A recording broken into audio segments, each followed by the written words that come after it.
The alien council chamber was cold. Its walls were dark metal and the air smelled like burning oil. Around the large table sat the galaxy's most powerful leaders. They were not human. They were tall, proud, and cruel. At the center of the room stood a human, Reed. He was average in size, muscles strong but not large. He had calm eyes. Too calm. The alien general, a tall creature with 6 eyes and golden armor, looked at him and laughed. "You are the chosen one," the general said. His voice filled with sarcasm. "Earth sends you, just you?" Reed did not reply. He stood still. Another alien, this one with long tentacles and a sharp smile, spoke next. "We are sending you to planet Kruvax. Do you know what that is?"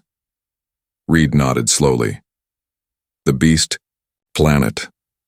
Laughter echoed through the chamber. "Yes," the general said. "The home of the galaxy's apex predator. It eats everything. Nothing survives. No ships return." The tentacled one leaned forward. "It's hungry. Let's see how human meat tastes." Reed still didn't speak. He just looked around the room, meeting each alien's eyes one by one. "You can't win," one alien sneered.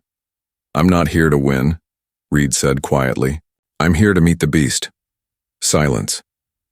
A few minutes later, Reed was placed in a drop pod. No weapons, no armor, no help. Just a basic survival suit and some rations. The pod shook and roared as it entered the atmosphere of Kruvax. Dark clouds covered the sky. Lightning cracked across the horizon. The land was full of black trees with red leaves. The ground shook with distant roars. Reed stepped out of the pod and looked up at the sky. "I'm here," he whispered. The aliens watched, from orbit sipping drinks and laughing again. 3 hours, one of them said. Maybe 4. Reed walked carefully through the jungle. The plants hissed and moved as he passed. Something was watching him already. He could feel it. He didn't run. He didn't hide. He kept walking. Soon, he found signs. Huge claw marks on a tree. Bones, picked clean. A dead alien scout, armor crushed like paper. Then he heard it, a deep, rumbling growl. It wasn't close, but it wasn't far either. He knelt down, opened his pack, and placed a small package of dried meat on the ground. Then he sat beside it and waited. Hours passed. The sky turned dark red as night approached. The growl came again, closer this time. Trees moved. Heavy footsteps. The ground trembled. Reed did not move. Then it came. A beast larger than any creature Reed had seen. Its eyes glowed yellow. Its body was covered in dark scales, thick as steel. Its mouth had teeth longer than knives. It walked slowly, carefully, staring at the human who dared to wait for it. Reed stayed still. The beast sniffed the air. It saw the meat. It looked at Reed again. Then it took a step forward. Another. Then it stopped just a few feet away. Reed could smell its breath. Hot and sharp like burning metal. The beast bent its head, sniffed the meat, then looked up. Reed said nothing. He just stared back. The beast roared, a roar so loud it shook the trees and sent birds flying. The aliens above laughed again. "It's over," one of them said, but they were wrong. The beast didn't attack. It took the meat, growled low, then turned and disappeared into the dark. Reed waited 5 minutes. Then he stood, picked up his pack, and smiled. "He's curious," he said quietly. And then he followed. The jungle was silent now. Reed walked slowly, careful not to step on anything loud. His eyes followed the large footprints in the dirt, each one deeper than his boots, as if the ground itself feared the beast's weight. The sun on Kruvax didn't rise. It only changed colors. The red sky was now a deep purple.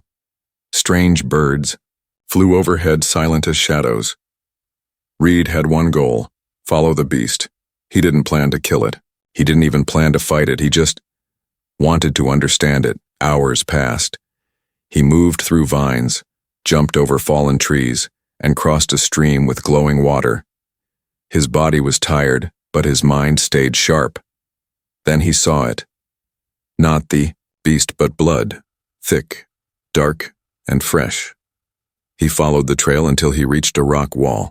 There, curled under a cliff, was the creature, huge and still. Its chest rose and fell with slow, deep breaths. Its paw, bigger than Reed's chest, was wounded. A thick black spike was stuck in it. It was in pain, and it had come here to hide. Reed didn't move. He just watched. The beast opened one eye. It growled softly, but it didn't stand. Reed knew this moment mattered. If he ran, it would chase him. If he stayed, it might kill him. But if he helped, he reached into his bag and slowly pulled out a small tool. Nothing sharp, just something to grab the spike. "I know pain," Reed whispered. "I'm not your enemy." The beast didn't move. Its eye stayed on him. Reed stepped closer. The ground crackled under his boots. The wind stopped. Even the birds vanished. He kneeled beside the wounded paw. The skin around it was cracked and, the spike was deep, very deep. Reed gently touched the edge of the wound. The beast growled, a low warning sound, but it didn't attack.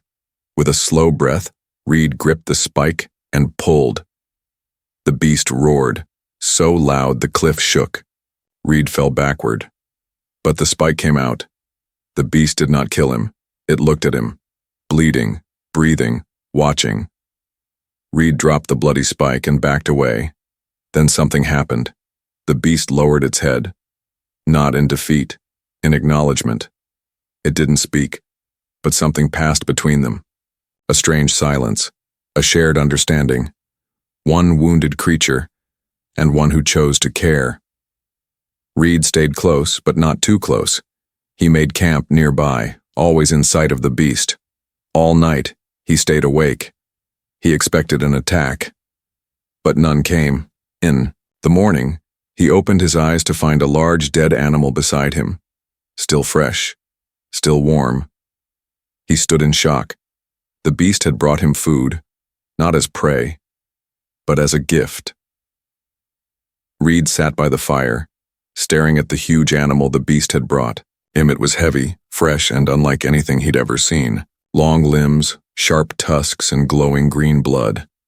But it wasn't the creature that made him silent. It was the meaning behind it. The beast had hunted. For him. Across the jungle, in the shadows, the monster lay watching him. Its yellow eyes never blinked. Its breathing was slow but loud enough to remind Reed that death was still near. Reed didn't eat right away. Instead, he stood, lifted the carcass, and dragged it toward the beast. Halfway there, he stopped. He placed the animal down and stepped back. "If we're sharing," he said softly, "we share everything." The beast rose slowly. It walked over, sniffed the food, and looked at Reed. Then, for the first time, it sat down beside him. Not close, not touching, but near enough. Reed couldn't help but smile. Far above the planet, on the observation ship, alarms were blinking. The alien general slammed his fist on the table. "What is he doing?" he shouted. The other officers stared at the live feed in silence. "He's feeding it," one whispered. "The predator, the alpha of Kruvax," the general growled. "No, he's trying to manipulate it." An alien scientist spoke quietly. "Sir, that thing has never accepted food from any creature, not even its own kind." "What are you saying?" "I'm saying it sees the human as one of its own." Back on the planet, Reed watched the beast lick its paw. The wound was healing fast. Strange. Too fast. He moved closer, careful not to appear a threat. The beast allowed it. Up close, he saw something he hadn't noticed before: scars. Dozens of them, some new, some old, and one that looked like a brand. He reached out slowly and touched it. The beast flinched but didn't attack. "This was done to you," Reed whispered. "Someone tried to claim you." He looked into its eyes. "You're not just a predator, you were a prisoner once." The beast blinked. then turned its head away. Reed understood. The next days were different. The beast followed him now, not the other way around. It moved quietly through the jungle, always nearby. Reed began to study its behavior. When it roared, birds fell silent. When it stepped, the ground moved. Other predators fled at its scent, but it never heard anything. Unless it had to. Reed spoke to it often, told stories, sang quiet songs from Earth. The beast listened.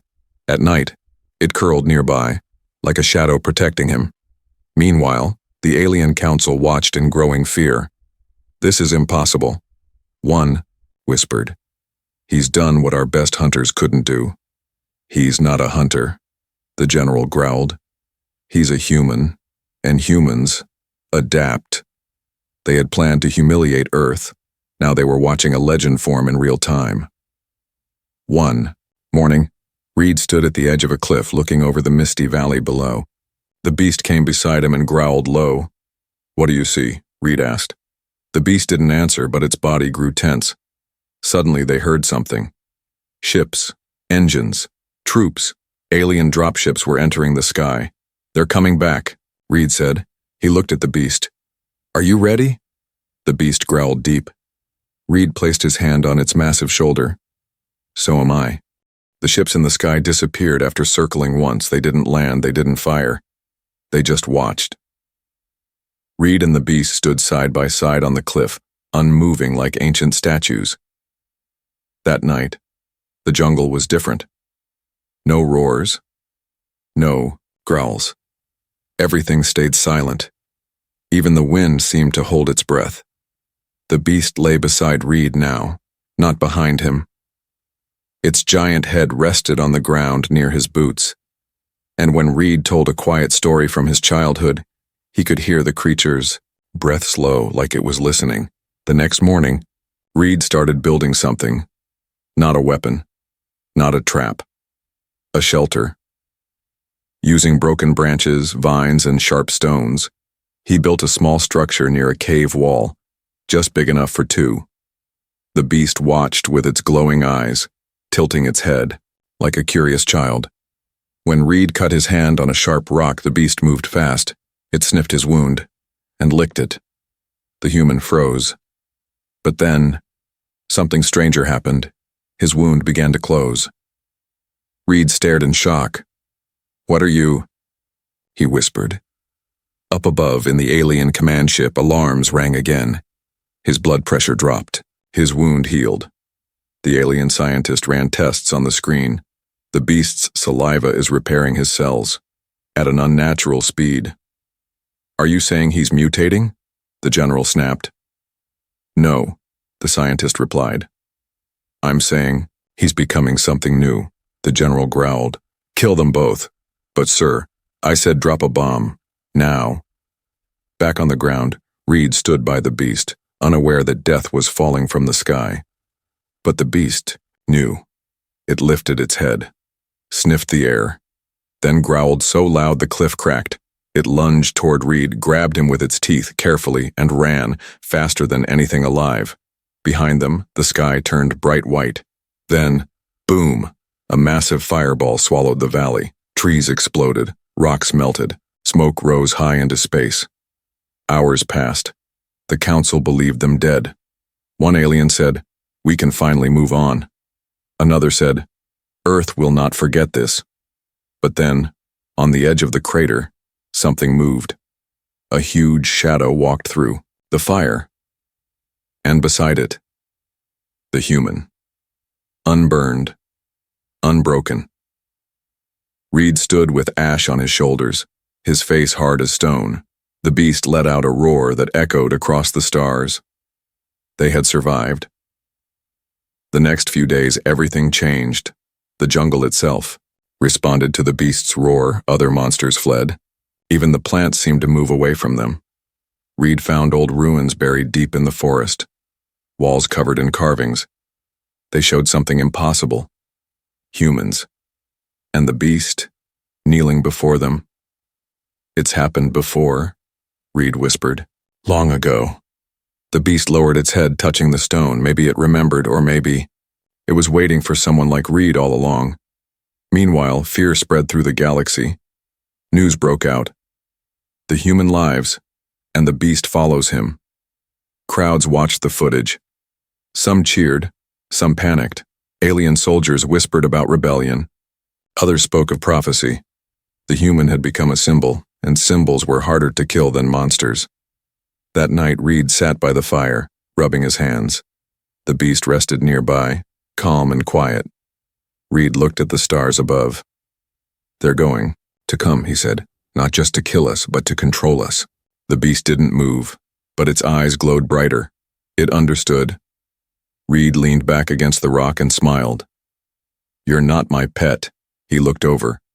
"You're my brother." The beast growled softly, like a purr. The stars lit up with ships, hundreds of them, war cruisers, science vessels, scout drones. They surrounded Kruvax like metal vultures. Every major alien race sent a ship. Cameras rolled. Transmissions spread across systems. The galaxy had come to watch a funeral. But what they got was a parade. Reed stood at the edge of a landing field, carved into the jungle. Smoke still rose from the burned valley behind him. His clothes were torn, his boots were cracked, but he stood tall. Beside him, Shadowfang. That was the name Reed had given the beast. It fit. The creature's black scales shimmered under the alien sun. Its yellow eyes never blinked. It growled low as the dropship approached. Reed didn't flinch. He simply said, "Let's go." As the ship lifted them off the planet, Shadowfang stood still, not chained, not forced. It entered the vessel willingly, its head held high. The pilot, a small alien with trembling fingers, could not stop staring. He trained it. "No," Reed said softly. "It chose." They landed in the central plaza of Zelith Prime, the alien capital world. Billions of beings were watching, some in person, most on screens. They expected to see a broken human, a savage beast in chains. Instead, they saw a man walking calmly through the plaza. And beside him, the most feared predator in the known galaxy, walking like a loyal guardian. The crowd fell silent. Even the air seemed afraid to move. The council sat high above, watching from their golden tower. The general clenched his jaw. "This can't be real." The scientist said nothing. He simply played the data again. The beast had not been implanted, it had not been drugged, it was not controlled, it was loyal to one human. Reed stepped onto the platform. Shadowfang growled low, sensing the tension. "Why did you return?" the council leader asked. Reed shrugged. "You dropped me off." "This isn't a joke," the general snapped. Reed looked up. "No, it's not. You tried to kill me, twice, but I'm still here." He glanced at the crowd. "You wanted a monster to destroy me, and now that monster follows my voice." Loud whispers filled the air. The general barked, "That thing is dangerous!" Reed turned to Shadowfang. "Show them what you are." The beast slowly stepped forward. The guards raised their weapons. Reed raised his hand. "Sit." The beast obeyed. Gasps erupted across the city. 1,000 cameras zoomed in. One of the council members whispered, "What else can it do?" Reed looked up. "It doesn't matter. What matters is, it listens. And that means your control over fear is broken." In the shadows of the tower, rebels began to smile. Hope flickered. The legend had begun. Reed left the stage without asking for permission. He didn't wait for approval. Shadowfang walked beside him, calm and unshaken. They passed stunned guards, past angry officials, past confused leaders. In a quiet part of the city, they stopped at a small garden. Reed sat under a tree. Shadowfang laid beside him, its massive head on his lap. Reed spoke softly. "You were supposed to eat me," the beast rumbled. "But maybe this galaxy needs something more terrifying than war." He looked up at the alien sky. "Maybe it needs a reason to listen." The tower chamber was filled with silence, but it wasn't peaceful. It was the kind of silence before a storm. The alien generals had gathered again. Their faces were cold, their eyes burning. They were not celebrating Reed's survival. They were planning something darker. "He's made us look weak," one snarled. "The people cheer for him," another said. "Even our soldiers whisper his name." The general slammed his hand on the table. "Then let's remind them what real power looks like." Far below, in the beast pens beneath the Capitol, monstrous roars echoed, creatures with metal claws, mutated beasts bred for war, and in a special cage glowing red with anger was the Carnex beast, the only other predator that had survived a fight with Shadowfang once, and still carried the scars. The general pointed at it. "We release this, and make them fight." "But sir," a voice said, "Shadowfang is not violent without reason." "Then we'll give it one." Reed sat on a balcony feeding Shadowfang small dried meat. The city below was glowing in alien lights. A soldier walked up, nervous. "The council requests your presence." Reed raised an eyebrow. "Requests?" "The Uswar." Soldier lowered his voice. "It's not a meeting, it's a show. A stadium, built for blood." Billions tuned in. The crowd screamed. Soldiers filled the stands. Cameras floated above. In the center stood Shadowfang, calm, still, until the gates roared open and the Carnex charged in, its eyes red with rage, its body covered in scars, foam dripping from its mouth. The beast was wild. The crowd screamed. Shadowfang didn't move. It just looked at Reed. Reed stood outside the arena, behind a force field. He knew this was a trap. The Carnex lunged. Shadowfang dodged, elegant, smooth, and quiet. No attack, no counter, just movement. Reed shouted, "Don't fight unless you must." But the crowd roared for blood.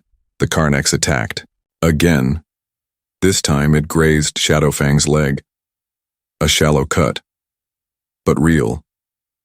Shadowfang turned its head. Its eyes began to glow brighter. And then, it roared. Not a scream, not a battle cry. It was a warning. The Carnex froze, but the generals, watching from their seats, triggered the shock collars. Electricity surged through Shadowfang. It cried out. Reed's hands hit the force field. "Stop it!" The generals laughed. "Now, finish it," one whispered. But something was wrong. The lights flickered. The force field cracked. The earth under the arena began to tremble. Shadowfang's body lit with strange energy. Its scales glowed with symbols, ancient, unknown. Even the Carnex backed away. Reed's voice echoed, "You don't control him." Shadowfang let out a roar that shook the whole city. The collar shattered. The force field exploded. The Carnex ran, not from pain, but from fear. Shadowfang didn't chase it. It walked calmly to Reed, bleeding, glowing, and proud. The crowd fell silent. And then, they stood. They clapped. Aliens of every species. Even some soldiers saluted. The council watched, trembling. The general screamed, "This wasn't supposed to happen." The scientist whispered, "He's not just bonded to it anymore." The general turned. "What do you mean?" The scientist's face was pale. "They're linked.